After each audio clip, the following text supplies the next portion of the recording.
Dear 10th class students, మనం క్రితం వీడియోలో ఎస్సీఈఆర్టీ వారు రూపొందించిన 10th క్లాస్ బయాలజికల్ సైన్స్కి సంబంధించిన వర్క్షీట్ నెంబర్ 1 ఎక్స్ప్లెయిన్ చేసుకోవడం జరిగింది.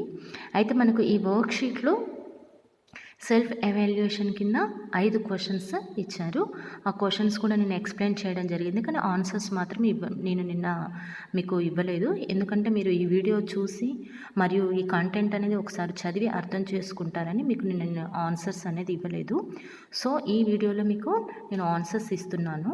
ఎవరైతే ఆన్సర్స్ అనేది రాసుకున్నారో ఒకసారి చెక్ చేసుకోండి, మీరు రాసుకున్న ఆన్సర్స్ అనేవి కరెక్ట్ ఉన్నాయో లేవో. ఒకవేళ ఎవరైనా ఆన్సర్స్ కనుక రాసుకోకపోయినట్లయితే ఈ వీడియో చూసి ఆన్సర్స్ రాసుకోండి. ఫస్ట్ సెల్ఫ్ ఎవాల్యుయేషన్లో ఫస్ట్ క్వశ్చన్ వచ్చేసి the mode of nutrition found in green plants. Second question the main function of haustoria in cuscuta is.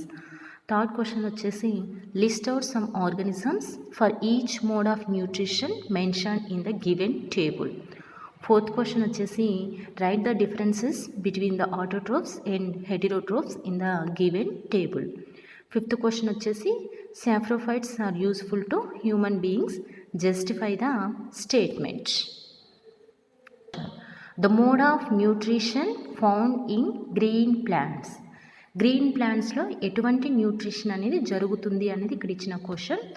Answer వచ్చేసి ఆటోట్రోఫిక్ న్యూట్రిషన్. ఆటోట్రోఫిక్ న్యూట్రిషన్ అంటే అన్ని గ్రీన్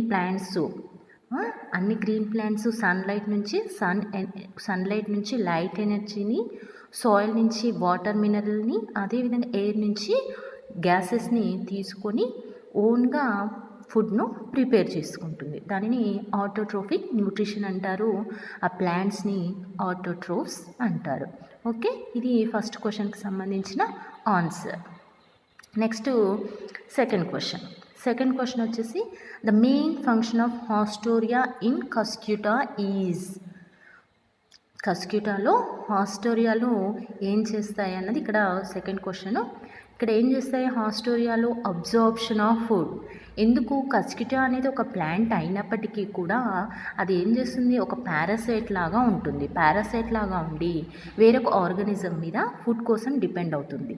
ఏ organism మీద అయితే food కోసం depend అవుతుందో ఆ ఆర్గానిజం మీదకి హాస్టోరియా అనే రూట్ లైక్ స్ట్రక్చర్స్ని డీప్గా వాటి యొక్క టిష్యూలోకి పంపించేసి వాటి నుంచి ఫుడ్ అనేది అబ్జార్ప్షన్ అనేది జరుగుతుంది. అంటే ఈ కస్క్యూటాలో ఆటోట్రోఫిక్ న్యూట్రిషన్ అనేది జరగట్లేదు. అంటే ఏ న్యూట్రిషన్ జరుగుతుంది? హెటెరోట్రోఫిక్ న్యూట్రిషన్ అనేది జరుగుతుంది. సో కస్క్యూటా అనేది ఒక పారాసైట్గా మనం చెప్పుకోవచ్చు. Next list out some organisms for each mode of nutrition mentioned in the given table. ఇక్కడ మనకు టేబుల్ ఇచ్చారు. అందులో మనకి ఇక్కడ ఆటోట్రోఫ్స్, హెటెరోట్రోఫ్స్, సాఫ్రోఫైట్స్, నెక్స్ట్ ఇంకా పారాసైట్స్ ఇచ్చారు. అయితే వీటికి ఏం రాయమన్నారు? ఆర్గానిజమ్స్ నేమ్స్ రాయమన్నారు. ఆటోట్రోఫ్స్ వచ్చేసి ఆల్ గ్రీన్ ప్లాంట్స్, హెటెరోట్రోఫ్స్ వచ్చేసి animals, human beings, micro organisms, ఇవన్నీ హెటెరోట్రోఫ్స్ కిందకి వస్తాయి. సాఫ్రోఫైట్స్ వచ్చేసి fungi, some bacteria. Next parasites వచ్చేసరికి సమ్ ప్రోటోజోవన్స్, ఆర్థ్రోపోడ్స్, ఇవన్నీ కూడా పారాసైట్స్ కిందకి వస్తాయి. అది ఇక్కడ మనల్ని లిస్ట్ అవుట్ చేయమన్నారు కాబట్టి ఇది చాలా ఉంటాయి. ఇక్కడ నేను ఇచ్చినవి ఇవే లిమిటెడ్ ఏం కాదు, ఇంకా చాలా ఉంటాయి. మీరు ఇంకా కూడా ఏమైనా సెర్చ్ చేసి కూడా ఇంకేమైనా బుక్లో ఉంటే కూడా మీరు యాడ్ చేసుకొని రాసుకోవచ్చు.